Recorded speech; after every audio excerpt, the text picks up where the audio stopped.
Bonjour à toutes et à tous. Aujourd'hui, on s'attaque à un vrai sujet de mobilité urbaine, la draisienne électrique. Comment trouver la perle rare, celle qui ne vous laissera pas en rade au milieu de votre trajet? Eh bien, on va décortiquer tout ça ensemble pour y voir plus clair. Ah, les joies du quotidien. Les transports bondés, les bouchons qui n'en finissent pas. Aller d'un point A à un point B en ville, ça peut vite tourner au casse-tête.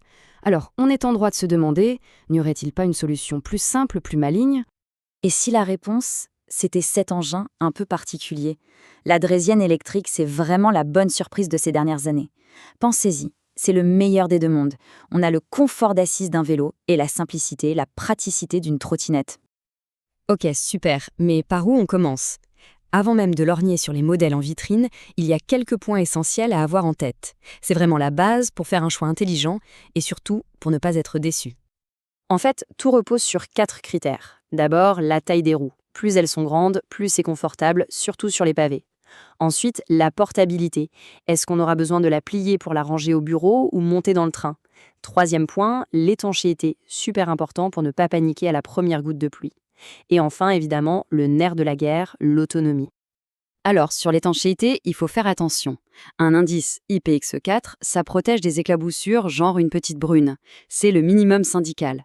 Mais si on veut rouler sereinement, même sous une bonne averse, la certification IPX5 est bien plus sécurisante. C'est une protection contre les jets d'eau, donc ça résiste beaucoup mieux.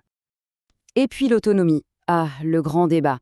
Il faut savoir que les chiffres des fabricants sont, souvent très optimistes. Ils sont calculés dans des conditions parfaites. Donc la règle d'or, c'est de voir large. Pour un trajet de 15 km par jour, visez un modèle qui annonce au moins 25, voire 30 km, juste pour avoir une marge de sécurité et l'esprit tranquille. Bon, maintenant qu'on a les bases techniques, il est temps de passer au concret. On va jeter un œil à quelques modèles qui sortent du lot, chacun avec ses points forts pour différents types d'utilisation. On ne pouvait pas commencer sans parler d'elle. L'Urban Glide by 140, c'est un peu la star de la catégorie, le modèle de référence que tout le monde connaît. Et ce n'est pas pour rien. Regardez ses caractéristiques. 20 km d'autonomie, des roues de 14 pouces. C'est le standard parfait pour la ville. Et tout ça pour un prix autour de 330 €. Franchement, elle coche toutes les cases. C'est l'équilibre parfait entre performance et budget.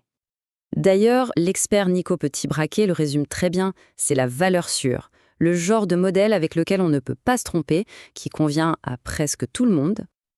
Ok, mais que faire si on habite dans une région où il pleut, disons, un peu souvent? Eh bien, il y a un concurrent qui a justement misé là-dessus, c'est le Flyblade C147.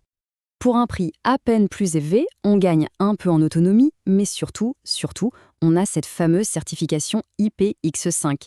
Et ça, pour un usage quotidien par tous les temps, ça change tout. L'expert le confirme, cet indice de protection, ce n'est pas juste un gadget. Si la pluie fait partie de votre quotidien, c'est un vrai plus pour la durée de vie de votre draisienne.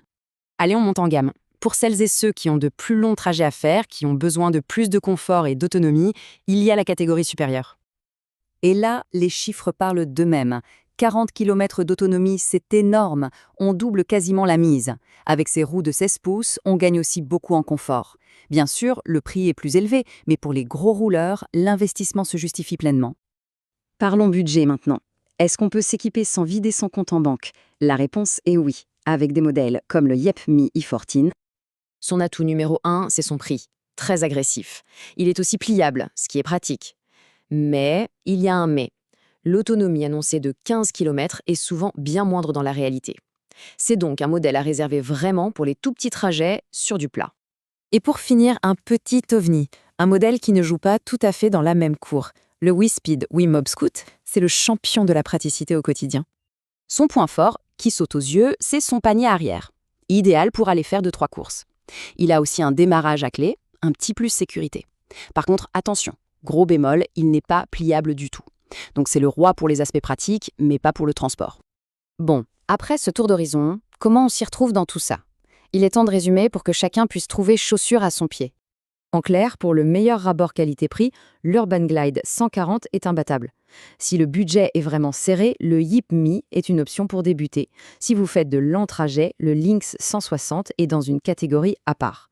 Et enfin, si c'est pour les courses et les petits déplacements utiles, le WeSpeed est unique en son genre. Au final, on le voit bien, la draisienne parfaite n'existe pas. Ce qui existe, c'est la draisienne parfaite pour vos besoins. Le plus important, c'est donc de bien définir ce que l'on attend d'elle avant de faire son choix.